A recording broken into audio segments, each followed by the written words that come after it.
আজকের ভিডিওতে আমি যে টপিকটা নিয়ে কথা বলবো, সত্য কথা বলতে আমি কখনোই চাইনি এই বিষয়টা নিয়ে আমাকে কোনো ভিডিও তৈরি করতে হোক। আমার কাছে মনে হতো একজন সুস্থ মস্তিষ্কের মানুষকে কেন আমার এই বিষয়গুলো এক্সপ্লেন করতে হবে।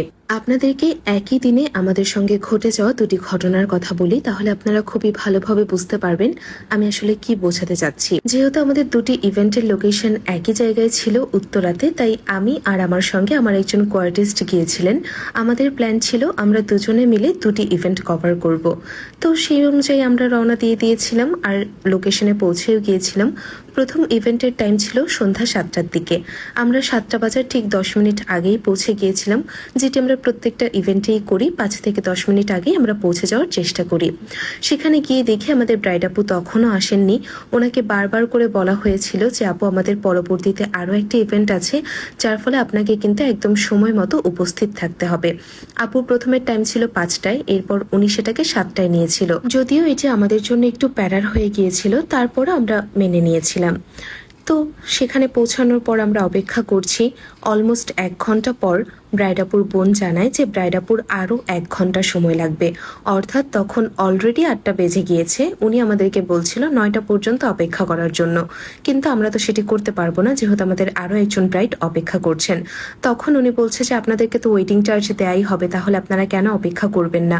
এখানে আপনাদেরকে বলে রাখি, ওয়েটিং চার্জ দেওয়া মানে আপনি কিন্তু কোনো আর্টিস্টকে কিনে নিচ্ছেন না। আপনার যেমন স্পেশাল দিন, আমাদের প্রত্যেকটা ব্রাইডের স্পেশাল ডে, আর আমরা অবশ্যই আমাদের প্রত্যেকটা ব্রাইডকেই সমান চোখে দেখি। তারা প্রত্যেকেই আমাদের কাছে একই রকম প্রায়োরিটি পেয়ে থাকেন। তো এরপর আমি আর আমার যিনি কোয়ার্টিস্ট ছিলেন, আমরা রওনা দিয়ে দিয়েছিলাম আমাদের পরবর্তী ইভেন্টের উদ্দেশ্যে। ওনাদের জন্য আমরা আরেকজন আর্টিস্ট ম্যানেজ করে দিয়েছিলাম। সেই আর্টিস্ট পৌঁছে কাজ শুরু করেছিল। ওনাকেও অলমোস্ট আধা ঘন্টা ওনারা অপেক্ষা করিয়েছেন। এখন এই ইভেন্টের বাকি ঘটনা আমি ভিডিওর লাস্টের দিকে বলবো। এরপর আমরা চলে গিয়েছিলাম আমাদের পরবর্তী ইভেন্টে। সেখানে যাওয়ার পর আমরা ব্রাইডের যে প্যাকেজ ছিল সেই অনুযায়ী কাজ শুরু করে দিয়েছিলাম। তো ব্রাইড তখন বলছিল কিছু নন ব্রাইডাল হবে। ওনারা আমাদেরকে পিন্টারেস্টের কিছু ডিজাইন দেখিয়েছে, আমরা সেই অনুযায়ী ওনাদেরকে প্রাইস বলে দিয়েছি যে কোন ডিজাইনের কেমন প্রাইস পড়বে। ওনারা একদম হিসেব করে আমাদের কাছে মেহেন্দি পড়তে বসেছে যে কত টাকা বিল আসতে পারে। কিন্তু এখানে যে কাহিনীটা হলো, যেই আমরা ইভেন্ট শেষ করলাম, আন্টি আমাদেরকে বলল মা অনেক রাত হয়ে গিয়েছে, তোমরা খাওয়া দাওয়া করে নাও। ঠিক আছে, আমরা খাবার খেতে বসলাম। তখন রাত 2:30 বেজে গিয়েছে।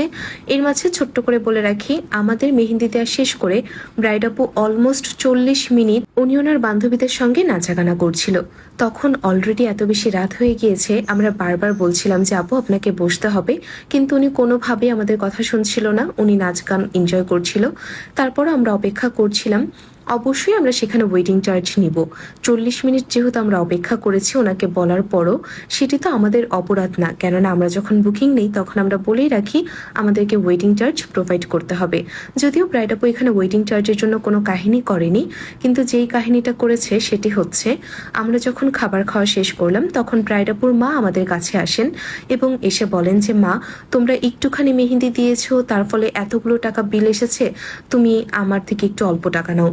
তখন আমি আন্টিকে বললাম যে আন্টি, আমরা টানা এতক্ষণ যাবৎ কাজ করছি, রাত 9টা থেকে টানা আমরা রাত 3টা পর্যন্ত কাজ করেছি, আমাদেরকে সেটির পারিশ্রমিক আপনাকে তো দিতেই হবে। কিন্তু উনি কোনোভাবেই বুঝতে চাচ্ছিলেন না। উনি বলছিলেন যে আমার ভাইয়ের মেয়ের বিয়েতে তো একজন আর্টিস্ট এসেছিল, সে প্রত্যেককে 100 টাকা করে মেহেন্দি দিয়ে দিয়েছে, তোমরা কেন এত টাকা নিচ্ছ। তখন আমি আন্টিকে বলেছি, আন্টি মেহেন্দি পরানো শুরু করার আগেই আপনাকে বলা হয়েছে যে কোন ডিজাইনে কত টাকা পে করতে হবে।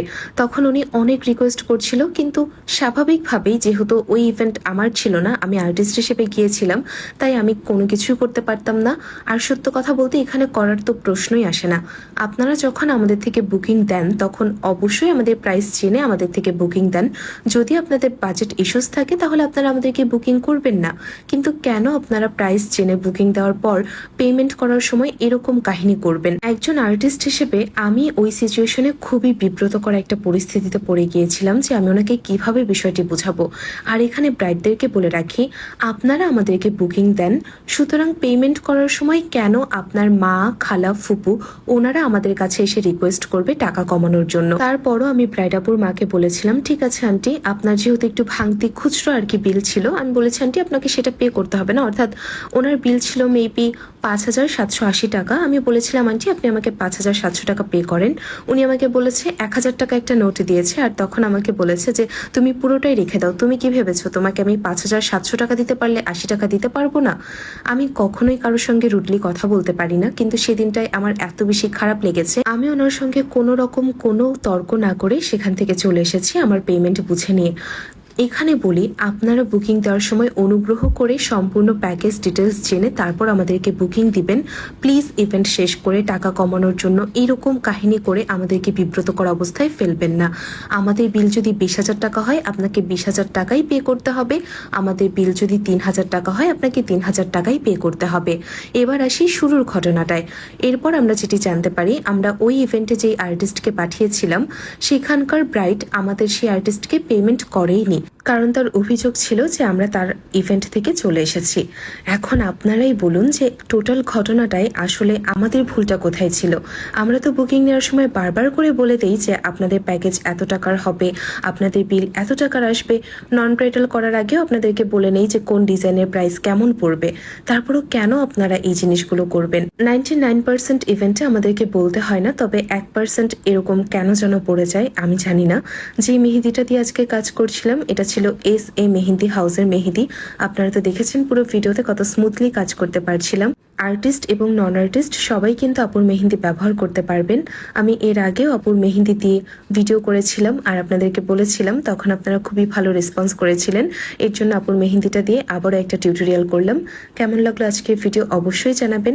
আর আজকের ভিডিওতে আমি যেটি বোঝাতে চেয়েছি সেটি অবশ্যই পরবর্তীতে আমাদেরকে বুকিং দেওয়ার সময় আপনারা মাথায় রাখবেন।